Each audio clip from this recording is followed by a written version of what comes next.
দূর, আর ভালো লাগে না। কেন রে, তোর আবার কি হলো? ভালো না লাগার কি আছে? হ্যাঁ, বাবার উপর রাগ হয়েছে, বাবা আমায় বকা দিয়েছে। কেন? তুই কিছু চেয়েছিস নাকি? তেমন কিছুই না, শুধু বললাম এখন আর ভিডিও গেম খেলতে ভালো লাগে না। তখন বলে তাহলে আমার ফোনে খেল। বললাম যে তোমার ফোনে 2 GB র্যাম, গেম ল্যাগ করবে, তাতেই রেগে গুম হয়ে গেল। কি বললো রেগে গিয়ে?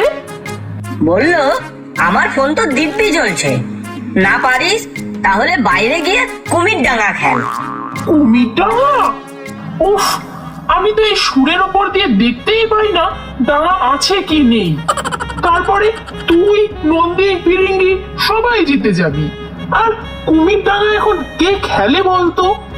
তার চাইতে চল, আমার কাছে যে লাড্ডুগুলো আছে তাই খাই আর ওয়েব সিরিজ দেখি।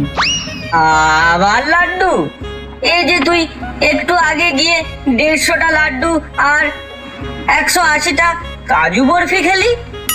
আরে ওটা তো টেস্ট করে দেখলাম, নারদ মামার নতুন মিষ্টির দোকানের মিষ্টিগুলো ঠিক কেমন হয়েছে। কি টেস্ট করার জন্য এতগুলো? তাহলে এখন খাওয়ার জন্য? ওসব নিয়ে ভাবিস না, আমার ঘরে এখন প্রায় 1450 পিস লাড্ডু আছে। ভাই এত খাস না, ওসব কিন্তু ঘিয়ে ভাজা, খেলে যদি লোম উঠে যায়। কি লোম উঠে যাবে? কেন রে, আমি কি কুকুর নাকি? না না, কুকুর না, কুকুর না, তুই হলি হাতির মতো, কিন্তু নন হাতি প্রাণী। কার্তিক দা,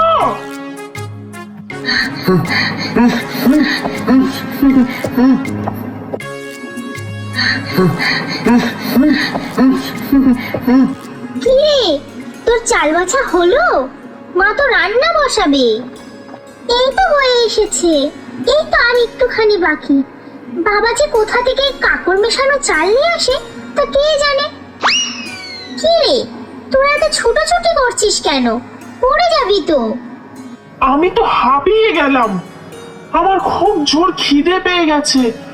ও মা, খেতে দাও। এখনো রান্না হয়নি, দেরি আছে।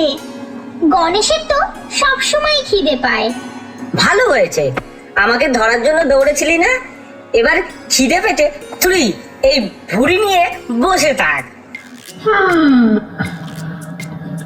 রান্না হয়নি তো কি হয়েছে, আমার কাছে তো আমার কালেকশনের মতিচুরের লাড্ডুগুলো রয়েছে, ওগুলোই খাই। আপাতত এখন সপাচিক লাড্ডু খেয়ে পেটটাকে তো শান্ত রাখি বাবা। যাই, আমি যাই। গণেশ দিন দিন লাড্ডু খেয়ে চেহারাটা এমন বানাচ্ছে, 2 দিন পর মরতে গেলে তো ওকে বাচ্চারা ভয় পাবে।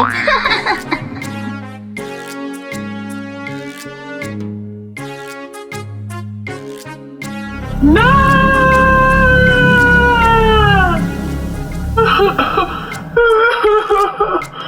আমার লাড্ডু। মতিচুরের লাড্ডু? কে খেয়েছে আমার লাড্ডু? আমি খাইনি। ও খাইনি, আমিও না। মতিচুরের লাড্ডুর কি দানা হয় যে উড়ে উড়ে চলে যাবে? বল কে খেয়েছিস, না হলে কিন্তু আমি বাবার কাছে কমপ্লেন করব। বললাম তো আমরা কেউ তোর লাড্ডু খাইনি। তা বললে মানবো কেন? কেউ না কেউ তো এই লাড্ডু খেয়েছে। 1450টা লাড্ডু ছিল, আমি তো সবাইকে বলেছি একটা দুটো করে খেতে, তা না 1450টা লাড্ডু একেবারে সাবার করে দিল। তোরা জানিস না মিষ্টি বেশি খেলে মোটা হয়ে যায়। গণেশ, লক্ষ্মী ভাই আমার, আমরা তো লাড্ডু খাইনি। লক্ষ্মী তো তোর নাম, আমাকে বলছিস কেন? ভ্রাতা কার্তিক, আমাদের উচিত লাড্ডুকে খেয়েছে তার খোঁজ করা, অপরাধীকে খুঁজে বের করতেই হবে। কৈলাসে চুরি, এরকম ঘটনা তো জানতে পারলে কি বলবে বলতো? বলবে ছি ছি ছি ছি ছি ছি, শেষ পর্যন্ত কিনা কৈলাসে লাড্ডু কেলেঙ্কারি। কিন্তু লাড্ডু চোরকে ধরবে কে? কে খুঁজে বের করবে লাড্ডু চোর? চোর ধরতে পৃথিবী থেকে প্রাইভেট গোয়েন্দা আসবে নাকি? দয়া দয়া কর ভাই, ভাই তুই চুপ কর, তুই একটু চুপ কর। পৃথিবী থেকে প্রাইভেট গোয়েন্দা আসলে সব জানাজানি হয়ে যাবে।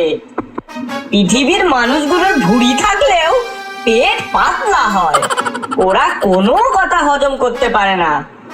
শেষকালে হয়তো সোশ্যাল মিডিয়ায় কৈলাসে লাড্ডু কেলেঙ্কারির কথা ছড়িয়ে পড়বে। ছি ছি ছি, লজ্জার আর সীমা থাকবে না। তাহলে তাহলে আর কি, আমরাই করব লাড্ডু রহস্যের সমাধান।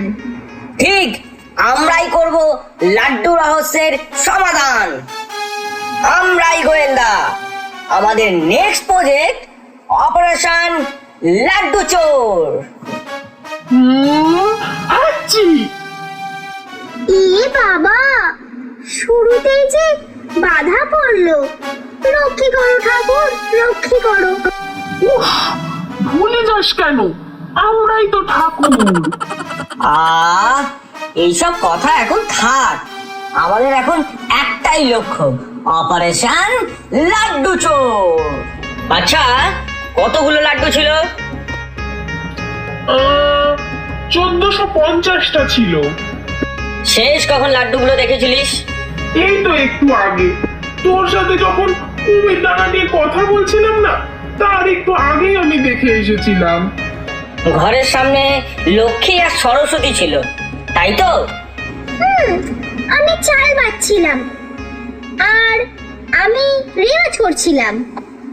তোরা কাউকে ঘরের মধ্যে ঢুকতে দেখেছিস? আমি তো রেওয়াজ করছিলাম, আমি ঠিক খেয়াল করিনি। আমি তো কাজ করছিলাম, কিন্তু কাউকে ঢুকতে তো দেখিনি। তাহলে কি কেউ আগে থেকেই ঢুকেছিল?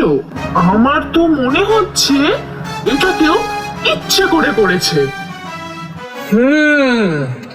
এই বিষয়টা আমিও উড়িয়ে দিতে পারছি না রে গনু। আচ্ছা লক্ষ্মী, সরস্বতী, তোরা কি কেউ ঘর থেকে কাউকে বেরোতে দেখেছিস? না, দেখিনি, আমিও তো দেখিনি। তার মানে চোর এখনো ঘরের ভেতর। তাহলে চল আমরা এখনই গিয়ে চোরকে ধরি। তুই আর কি ধরবি ভাই, কৈলাসে লাড্ডু রহস্য তো আমিই ভেদ করলাম। কার্তিক দা, তুমি একাই এই রহস্য ভেদ করনি, আমরাও ছিলাম। ডিটেকটিভটা তো আমিই সেজেছিলাম, সেই জন্যই তো এই রহস্যটা ভেদ করতে পারছি। এই তোরা থাম তো, আমাদের এখানে কথাবার্তা বলে সময়টা নষ্ট না করে আমাদের ভিতরে গিয়ে দেখা উচিত আসল চোর কে। চল তাহলে দেখি চোর আমাদের হাত থেকে কি করে পালায়।